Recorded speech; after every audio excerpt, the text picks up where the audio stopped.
سورہ ابراہیم سورت نمبر 14۔ شروع کرتا ہوں میں اللہ کے نام سے جو نہایت مہربان بڑا رحم والا ہے۔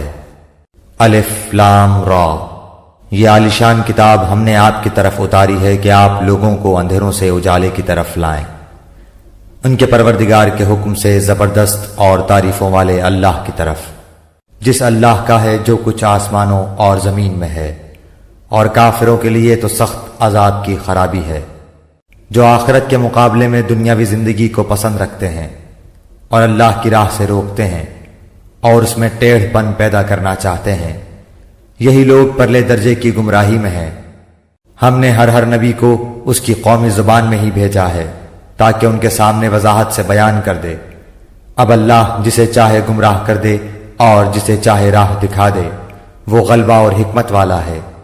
یاد رکھو جب کہ ہم نے موسیٰ کو اپنی نشانیاں دے کر بھیجا کہ تو اپنی قوم کو اندھیروں سے روشنی میں نکال اور انہیں اللہ کے احسانات یاد دلا، بے شک اس میں نشانیاں ہیں ہر ایک صبر شکر کرنے والے کے لیے۔ جس وقت موسیٰ نے اپنی قوم سے کہا کہ اللہ کے وہ احسانات یاد کرو جو اس نے تم پر کیے ہیں، جبکہ اس نے تمہیں فرعونیوں سے نجات دی جو تمہیں بڑے دکھ پہنچاتے تھے، تمہارے لڑکوں کو قتل کرتے تھے اور تمہاری لڑکیوں کو زندہ چھوڑتے تھے، اس میں تمہارے رب کی طرف سے تم پر بہت بڑی آزمائش تھی۔ اور جب تمہارے پروردگار نے تمہیں آگاہ کر دیا کہ اگر تم شکر گزاری کرو گے تو بے شک میں تمہیں زیادہ دوں گا، اور اگر تم ناشکری کرو گے تو یقیناً میرا عذاب بہت سخت ہے۔ موسیٰ علیہ السلام نے کہا کہ اگر تم سب اور روئے زمین کے تمام انسان اللہ کی ناشکری کریں تو بھی اللہ بے نیاز اور تعریفوں والا ہے۔ کیا تمہارے پاس تم سے پہلے کے لوگوں کی خبریں نہیں آئیں، یعنی قوم نوح کی اور عاد و سمود کی اور ان کے بعد والوں کی، جنہیں سوائے اللہ تعالیٰ کے اور کوئی نہیں جانتا؟ ان کے پاس ان کے رسول معجزے لائے، لیکن انہوں نے اپنے ہاتھ اپنے منہ میں دبا لیے اور صاف کہہ دیا کہ جو کچھ تمہیں دے کر بھیجا گیا ہے ہم اس کے منکر ہیں، اور جس چیز کی طرف تم ہمیں بلا رہے ہو ہمیں تو اس میں بڑا بھاری شبہ ہے۔ ان کے رسولوں نے انہیں کہا کہ کیا حق تعالیٰ کے بارے میں تمہیں شک ہے جو آسمانوں اور زمین کا بنانے والا ہے؟ وہ تو تمہیں اس لیے بلا رہا ہے کہ تمہارے تمام گناہ معاف فرما دے اور ایک مقرر وقت تک تمہیں مہلت عطا فرمائے۔ انہوں نے کہا کہ تم تو ہم جیسے ہی انسان ہو، تم چاہتے ہو کہ ہمیں ان خداؤں کی عبادت سے روک دو جن کی عبادت ہمارے باپ دادا کرتے رہے ہیں، اچھا تو ہمارے سامنے کوئی کھلی دلیل پیش کرو۔ ان کے پیغمبروں نے ان سے کہا کہ یہ تو سچ ہے کہ ہم تم جیسے ہی انسان ہیں، لیکن اللہ تعالیٰ اپنے بندوں میں سے جس پر چاہتا ہے اپنا فضل کرتا ہے۔ اللہ کے حکم کے بغیر ہماری مجال نہیں کہ ہم کوئی معجزہ تمہیں لا دکھائیں، اور ایمان والوں کو صرف اللہ تعالیٰ ہی پر بھروسہ رکھنا چاہیے۔ آخر کیا وجہ ہے کہ ہم اللہ تعالیٰ پر بھروسہ نہ رکھیں جبکہ اس نے ہمیں ہماری راہیں سجھائی ہیں؟ واللہ جو ایذائیں تم ہمیں دو گے ہم ان پر صبر ہی کریں گے، توکل کرنے والوں کو یہی لائق ہے کہ اللہ ہی پر توکل کریں۔ کافروں نے اپنے رسولوں سے کہا کہ ہم تمہیں ملک بدر کر دیں گے یا تم پھر سے ہمارے مذہب میں لوٹ آؤ، تو ان کے پروردگار نے ان کی طرف وحی بھیجی کہ ہم ان ظالموں کو ہی غارت کر دیں گے، اور ان کے بعد ہم خود تمہیں زمین میں بسائیں گے۔ یہ ہے ان کے لیے جو میرے سامنے کھڑے ہونے کا ڈر رکھیں اور میری وعید سے خوف زدہ رہیں۔ اور انہوں نے فیصلہ طلب کیا اور تمام سرکش ضدی لوگ نامراد ہو گئے۔ اس کے سامنے دوزخ ہے جہاں وہ پیپ کا پانی پلایا جائے گا، جسے بمشکل گھونٹ گھونٹ پیے گا، پھر بھی اسے گلے سے اتار نہ سکے گا، اور اسے ہر جگہ سے موت آتی دکھائی دے گی لیکن وہ مرنے والا نہیں، پھر اس کے پیچھے بھی سخت عذاب ہے۔ ان لوگوں کی مثال جنہوں نے اپنے پالنے والے سے کفر کیا، ان کے اعمال مثل اس راکھ کے ہیں جس پر تیز ہوا آندھی والے دن چلے۔ جو بھی انہوں نے کیا اس میں سے کسی چیز پر قادر نہ ہوں گے، یہی دور کی گمراہی ہے۔ کیا تو نے نہیں دیکھا کہ اللہ تعالیٰ نے آسمانوں کو اور زمین کو بہترین تدبیر کے ساتھ پیدا کیا ہے؟ اگر وہ چاہے تو تم سب کو فنا کر دے اور نئی مخلوق لائے۔ اللہ پر یہ کام کچھ بھی مشکل نہیں۔ سب کے سب اللہ کے سامنے روبرو کھڑے ہوں گے۔ اس وقت کمزور لوگ بڑائی والوں سے کہیں گے کہ ہم تو تمہارے تابعدار تھے، تو کیا تم اللہ کے عذابوں میں سے کچھ عذاب ہم سے دور کر سکنے والے ہو؟ وہ جواب دیں گے کہ اگر اللہ ہمیں ہدایت دیتا تو ہم بھی ضرور تمہاری رہنمائی کرتے۔ اب تو ہم پر بے قراری کرنا اور صبر کرنا دونوں ہی برابر ہے، ہمارے لیے کوئی چھٹکارا نہیں۔ جب اور کام کا فیصلہ کر دیا جائے گا تو شیطان کہے گا کہ اللہ نے تو تمہیں سچا وعدہ دیا تھا اور میں نے تم سے جو وعدے کیے تھے ان کا خلاف کیا، میرا تم پر کوئی دباؤ تو تھا ہی نہیں۔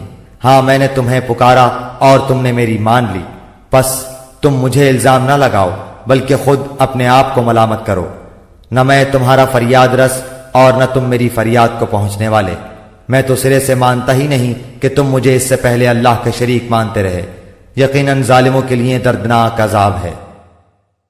جو لوگ ایمان لائے اور نیک عمل کیے وہ ان جنتوں میں داخل کیے جائیں گے جن کے نیچے چشمے جاری ہیں، جہاں انہیں ہمیش کی ہوگی اپنے رب کے حکم سے، جہاں ان کا خیر مقدم سلام سے ہوگا۔ کیا آپ نے نہیں دیکھا کہ اللہ تعالیٰ نے پاکیزہ بات کی مثال کس طرح بیان فرمائی؟ مثل ایک پاکیزہ درخت کے جس کی جڑ مضبوط ہے اور جس کی ٹہنیاں آسمان میں ہیں، جو اپنے پروردگار کے حکم سے ہر وقت اپنے پھل لاتا ہے، اور اللہ تعالیٰ لوگوں کے سامنے مثالیں بیان فرماتا ہے تاکہ وہ نصیحت حاصل کریں۔ اور ناپاک بات کی مثال گندے درخت جیسی ہے جو زمین کے کچھ ہی اوپر سے اکھاڑ لیا گیا، اسے کچھ ثبات تو ہے نہیں۔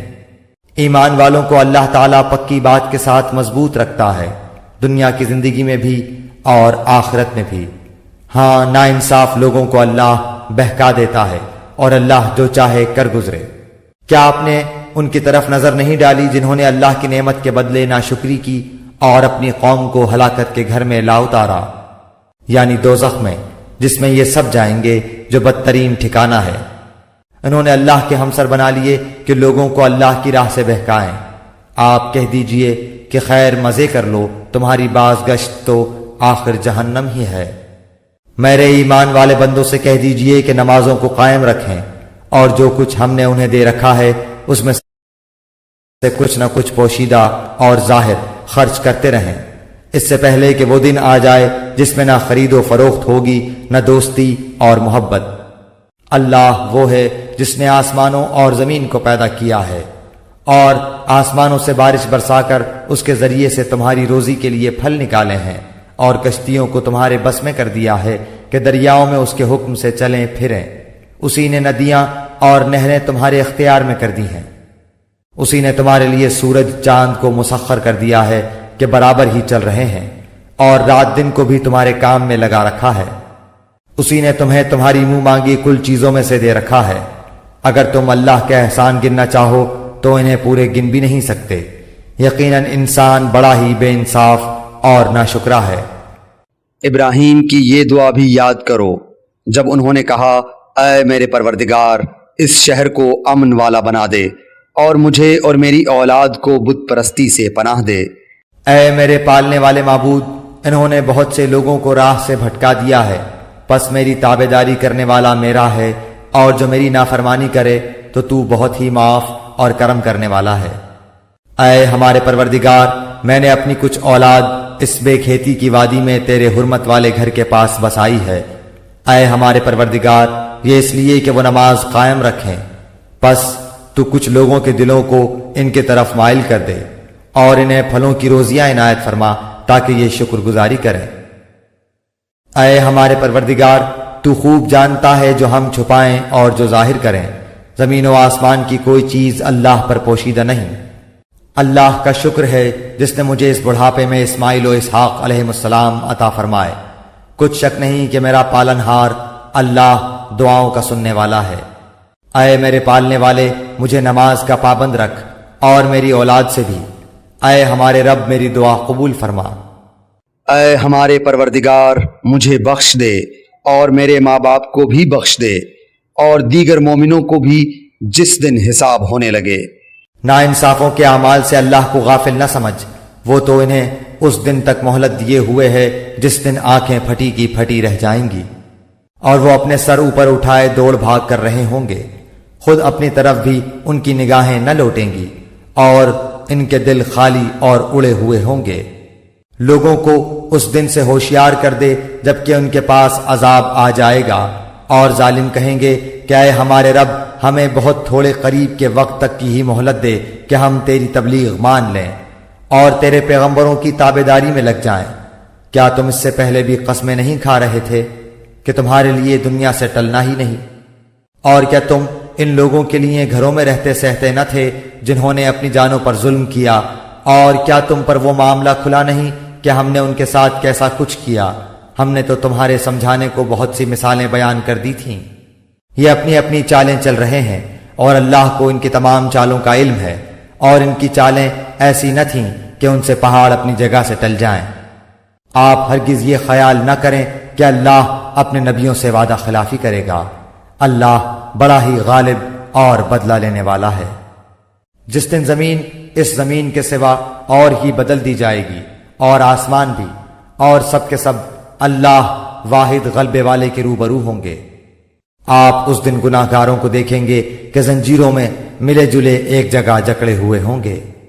ان کے لباس گندھک کے ہوں گے اور آگ ان کے چہروں پر بھی چڑھی ہوئی ہوگی۔ یہ اس لیے کہ اللہ تعالیٰ ہر شخص کو اس کے کیے ہوئے اعمال کا بدلہ دے۔